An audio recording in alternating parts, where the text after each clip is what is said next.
Hello साथीहरु, नमस्ते। तपाईलाई मेरो च्यानलमा स्वागत छ।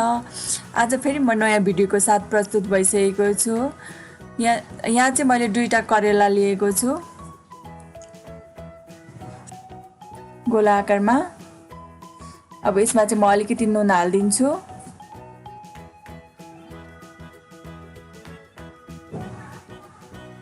अलिकति बेसार। अब यसलाई चाहिँ मजाले मिक्स गर्दिन्छु।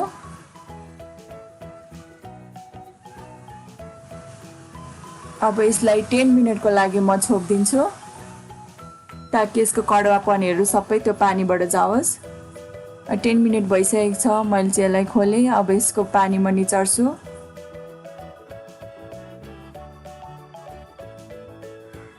यसलाई चाहिँ मजाले निचर्नुस्। नुनले गर्दा यो एकदम नरम भइसकेको हुन्छ। अब चाहिँ मैले निचरिसकेको छु। अब चाहिँ म प्यान बसाल्दिन्छु। प्यान पनि तातिसकेको छ। म यसमा तेल हाल्दिदैछु। साथीहरु, मेरो च्यानललाई लाइक, सब्स्क्राइब र बेल आइकनलाई पनि दबाइदिनु होला।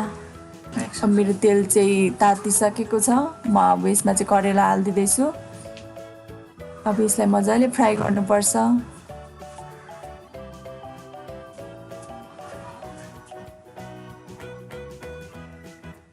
अब यसलाई मजाले चलाइदिनु ताकि यो सबैतिर पाकोस्। अब यस्तै रातो रातो हुँदै आइसकेको छ यो।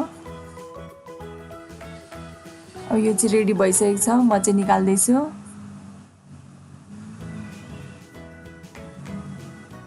तपाईहरुले पनि यो पकाउँदा चाहिँ यसलाई चलाइराख्नु, फेरि डढ्छ।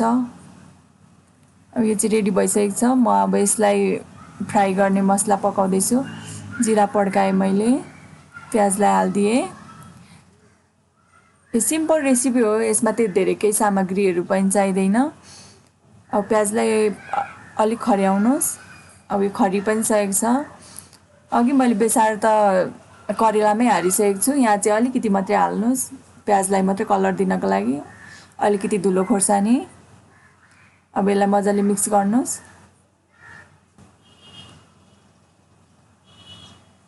अब म यसमा करेला हाल्दिदैछु। यसलाई पनि मजाले मिक्स गरिदिनु। करेलाहरु चाहिँ त्यति धेरै मसलादार भन्दा पनि सादा सादै मिठो हुन्छ।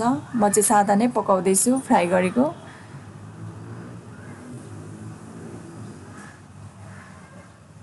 अब यसलाई चाहिँ म एकछिनको लागि छोप्दिन्छु।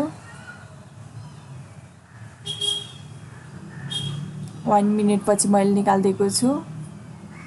अब यो चाहिँ रेडी भइसकेको छ। म यसलाई सर्भ गर्छु।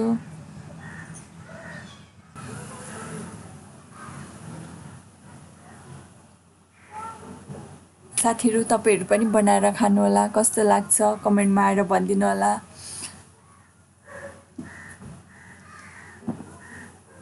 लास्टसम्म हेर्नु भएकोमा धेरै धेरै धन्यवाद।